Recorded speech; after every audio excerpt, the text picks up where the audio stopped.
Lauren, there's another cool story in the news today that blends a little bit of wrestling history with modern collectibles.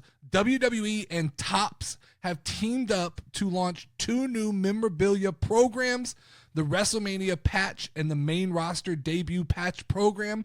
It'll start at WrestleMania 41 at Allegiant Stadium in Las Vegas with each participating superstar. Everybody who's in WrestleMania will wear a commemorative patch on their gear during the event.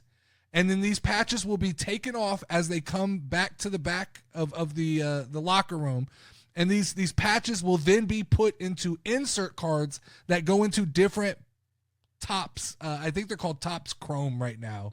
WWE E Cards. So you have a chance to get a 1-of-1 patch from a WWE wrestler. This is interesting to me because we play the digital version, the iPhone version of this game, which is extremely fun because it doesn't cost real money. You can just collect cards. But this piqued my interest a little bit to go, it could be fun to hunt for a 1-of-1.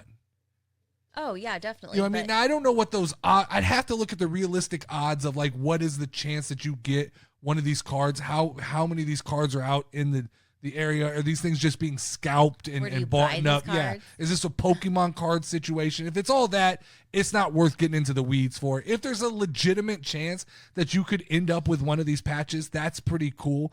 Also, the fact of doing the main roster debut patch is pretty cool. So that means like somebody from NXT gets called up and they have their first match at Monday Night Raw. They're going to wear one of these patches, and then that patch will come off and go into the deck or the package of cards, and there will be one person who gets to have that patch from the debut night, which is pretty cool. Like a 1-of-1 thing is pretty cool. That's really cool. But it just depends. If the odds are outrageous, because those cards aren't cheap.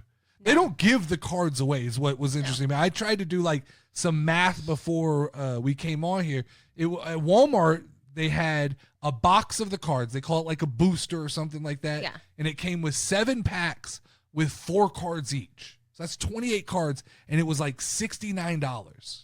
Yeah, that's crazy. So that's a lot of money for if your odds are just terrible in these. Because I'm not in the business of trying to sell things 1 card at a time to make my money back. It's more going to be for fun to put up behind me or something like that. So that was interesting, but I think it's a cool program. And I probably lose those cards like in like 5 seconds. Well, I would personally. Well, the reality is you have to buy like the sleeves and the cases, and then when you pull the cards that are like 1 of 25, you've got to immediately sleeve them. Yeah, I'd be that person who accidentally smudged it and then. Well, our kids would be playing with them and stuff like, Seth Rollins off the top. Yes, definitely.